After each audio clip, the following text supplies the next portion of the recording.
नमस्कार। मैं विश्वास उड़गी हूँ। हम न्यू इंडिया कोऑपरेटिव बैंक के बारे में बात कर रहे हैं। हम जानते हैं कि 13 फरवरी को रात को करीब करीब 10 बजे रिजर्व बैंक ऑफ इंडिया ने एक नोटिफिकेशन निकाला और उन्होंने ये डिक्लेयर किया कि हम इस न्यू इंडिया कोऑपरेटिव बैंक, ये हमारा सेक्शन 35 जो आरबीआई का कानून है, उसके अंडर हम एक एडमिनिस्ट्रेटर को तय करते हैं। और administrator state bank of India का एक रिटायर्ड आदमी होगा, वो श्रीकांत नाम का उन्होंने है। उसके दो असिस्टेंट भी है, वो भी फॉर्मर बैंक ऑफिसर्स है। अब ये हुआ एडमिनिस्ट्रेटिव कमेटी, 6 महीने के लिए लाइसेंस तो कैंसिल हो ही गया है। आरबीआई ने ये कहा है कि हमने लाइसेंस विड्रॉ नहीं किया है, लेकिन 6 महीने के लिए हम नॉर्मल जो बैंकिंग व्यवहार होते हैं इसको हम बंद रखेंगे। मसलन नया कर्जा नहीं देना है, डिपॉजिट्स नहीं लेने हैं, ये जो बैंकिंग बिजनेस है वो हम बंद रखेंगे। तो इसका मतलब इंटरनली वो रिकवरी का जो मामला होता है, वो डूबे हुए कर्जा या बाकी सारे एडमिनिस्ट्रेटिव सवाल, इसके ऊपर वो ध्यान देंगे। मुद्दा ये है कि आरबीआई ने ये डिक्लेयर किया है कि हम 5 लाख रुपए तक जरूर देंगे और वो डीआईसीसी के माध्यम से देंगे।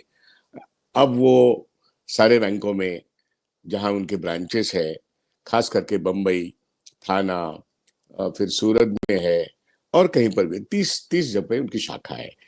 अब जो मीडिया जो कह रहा है वो एक बात है, आरबीआई कह रहा है वो दूसरी बात है, असल में तीसरी बात है। आरबीआई ने ये कहा तो ठीक है कि 5 लाख तक हम पैसा देंगे, लेकिन उसके बाद जो हर ब्रांच के सामने लाइन लगने लगी, और मैंने खुद बम्बई में 5-6 मीटिंग्स डिपॉजिटर्स के एड्रेस की, तो उसके बाद जो माहौल बन गया है कि रिजर्व बैंक ऑफ इंडिया के बारे में लोगों का एक सस्पिशन डेवलप हो गया है। क्योंकि 122 करोड़ कैश में से, ट्रेजरी में से चोरी हो गई, और चोरी करने वाला वहां का जो फॉर्मर जीएम है वही था, मेहता उसका नाम। वो अभी ईओडब्ल्यू ने 4-5 लोगों को अंदर डाल दिया है, चौकसी करेंगे, पता करेंगे, वही तो सारी न्यूज आ रही है। लेकिन आरबीआई 5 लाख की बात जो करता है डीआईसीसी की तरफ से, उसके बारे में उन्होंने मई महीने का एक वादा किया है, और जितने भी ब्रांचेस है वहां से एक डीआईसीसी का फॉर्म कुछ जगह पे दिया जा रहा है, कुछ जगह पे नहीं दिया जा रहा है। मान लो कि वो दिया जाएगा और 5 लाख तक का पैसा मिलेगा, ये एक बात हो सकती है।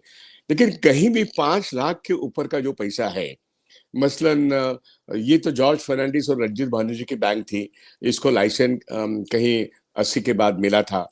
अब ये बैंक, जिसमें मुंबई म्युनिसिपल कामगार है, बीएसटी कामगार है, इसमें बहुत सारे हेल्थ म्युनिसिपालिटी के जो वर्कर्स है उनके अकाउंट्स है, यहाँ पर जितने भी जॉर्ज फर्नांडिस से जुड़े हुए यूनियन से उनके सारे खाते वहां पर है, क्रेडिट कोऑपरेटिव सोसाइटीज उनके खाते यहाँ पर है, और जितनी सारी हाउसिंग सोसाइटीज, गोरेगांव, अंधेरी, मीरा रोड, थाने, बहुत बड़ी संख्या में, मतलब 200-300, इतनी बड़ी संख्या में हाउसिंग सोसाइटी को एक मैंडेटरी प्रोविजन होता है कि आपका जो पैसा है वो मतलब कोऑपरेटिव बैंकों में रखो, मतलब हाउसिंग सोसाइटी का पैसा कोऑपरेटिव बैंक में रखो, जिसे मेंटेनेंस का पैसा होता है या सिंकिंग फंड का पैसा होता है।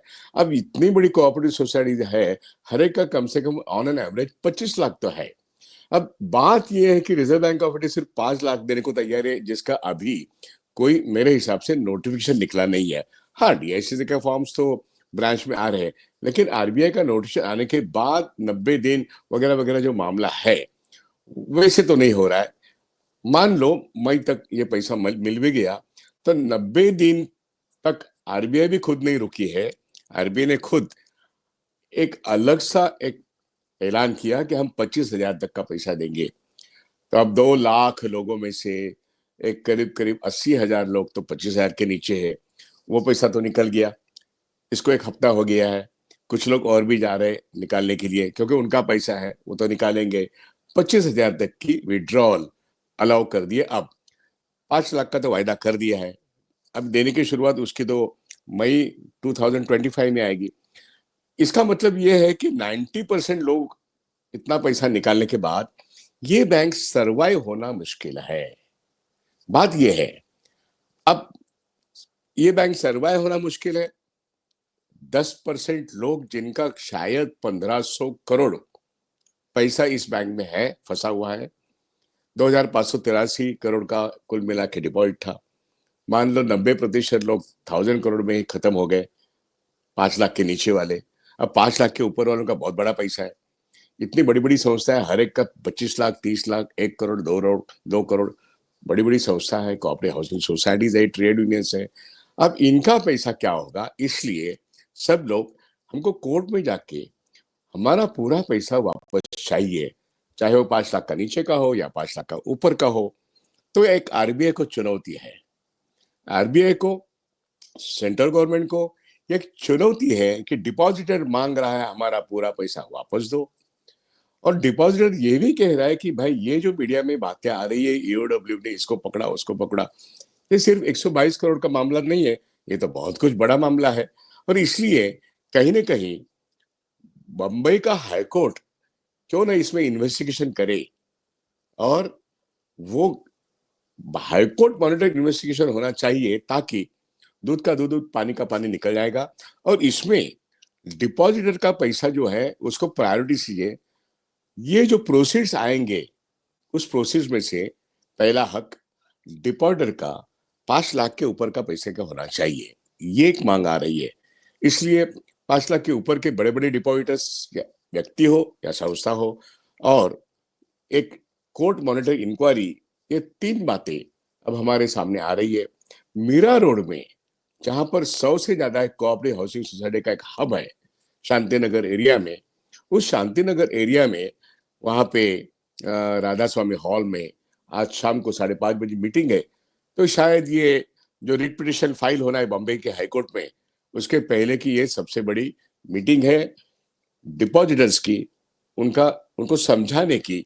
और उसमें से जितने लोग इस पिटिशन में शामिल हो जाएंगे, तो पहला पिटिशन तो निश्चित रूप से bank depositors protection and welfare society के हिसाब से मैं खुद पिटिशनर रहूंगा।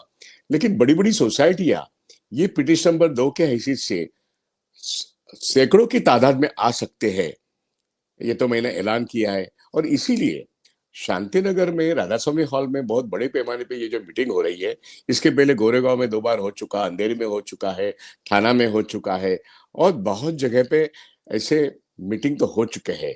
लेकिन ये जो मीटिंग है 13 फरवरी से लेके, मान लो आज की तारीख 9 मार्च है, तो करीब करीब 1 महीना तो होते आया है। कल 10 या 11 तारीख को हम मुंबई के हाईकोर्ट में रिट पिटिशन फाइल करेंगे। इसलिए लोगों को अब निश्चित रूप से, हमें क्या चाहिए डिपॉजिटर को, अब हमारा पैसा सुरक्षित 100%, 100% सुरक्षा रहना चाहिए। सिर्फ 5 लाख की क्या बात करते हो, सरकार तो कहती है हम 5 लाख का डीआईसीसी बढ़ाकर हम 10 लाख करेंगे, इससे क्या होने वाला है। मेरा अगर 1 करोड़ का एक सोसाइटी का पैसा है, आप मुझे 5 लाख दोगे और कहोगे कि नहीं नहीं 5 लाख का 10 लाख भी कर सकते हैं, रुको रुको रुको। मेरा 1 करोड़ है तो मुझे आप 5 लाख दोगे, इससे क्या होने वाला है। मेरे पूरे पैसे की सुरक्षा मेरे देश के संविधान के तहत होना चाहिए। इसलिए कोर्ट में जाके डीआईसीसी का लॉ जो है उसको चैलेंज करना, और आरबीआई की पॉलिसी को भी चैलेंज करना बहुत जरूरी है। 100% मनी शुड बी प्रोटेक्टेड, ये हमारा कहना है। और इसलिए ये मीटिंग आज शाम को जो मीटिंग है वो बहुत ही महत्वपूर्ण है, क्योंकि कल या परसों हम हमारा रिट पिटिशन मुंबई के हाईकोर्ट में फाइल करेंगे। ज्यादा से ज्यादा लोग पिटिशन नंबर 2 या 3 बनने की तैयारी करें, यही एक अपील है। आरबीआई से और सरकार से हमको ये बात कहनी पड़ेगी कि कोई भी कोऑपरेटिव बैंक हो या कोई भी बैंक हो, बंद होता है तो पूरा पैसा सुरक्षित रहने के लिए देश में एक कानून बनाओ। तब तक हम लड़ते रहेंगे, क्योंकि हमारे पैसे पर हमारा हक है। धन्यवाद, मैं यहीं पे रुकता हूँ। आज की मीटिंग ऐतिहासिक होगी।